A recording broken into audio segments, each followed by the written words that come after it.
നാളെ കർക്കിടകം 1. പഴമക്കാർ പഞ്ഞമാസം എന്ന് വിളിച്ചിരുന്ന കർക്കിടകം ആയുർവേദ ചികിത്സകൾക്ക് ഉത്തമമാണ്. രാമായണ മാസാചരണത്തിനും നാളെ തുടക്കം കുറിക്കും.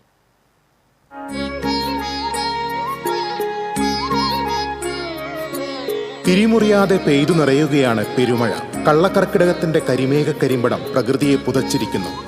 ആത്മശുദ്ധീകരണത്തിന്റെയും ശാരീരിക സൗഖ്യം വീണ്ടെടുക്കുന്നതിന്റെയും നാളുകളാണ് ഇനി മലയാളിക്ക്. ഭക്തമാനസങ്ങളിൽ രാമായണ ശീലുകൾ നിറയും. ഈ മാസം അവസാനിക്കുമ്പോഴേക്കും രാമായണം വായിച്ചു തീരണമെന്നാണ് വിശ്വാസം. സ്ത്രീകൾ ദശപുഷ്പം ചൂടി മുക്കുറ്റി കുറിവരച്ച് രാമായണ മാസ പ്രഭാതങ്ങളെ വരവേൽക്കും. നാലമ്പല ദർശനവും ഹൈന്ദവ വിശ്വാസങ്ങളിൽ പ്രധാനമാണ്. ആയുർവേദ വിധിപ്രകാരമുള്ള ആരോഗ്യ പരിചരണത്തിന് കർക്കിടകമാണ് ഉത്തമം.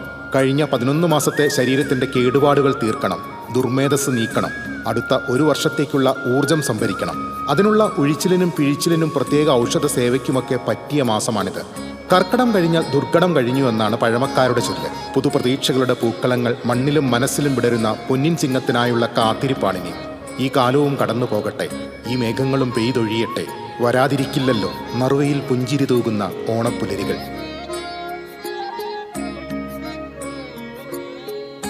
News desk TCV.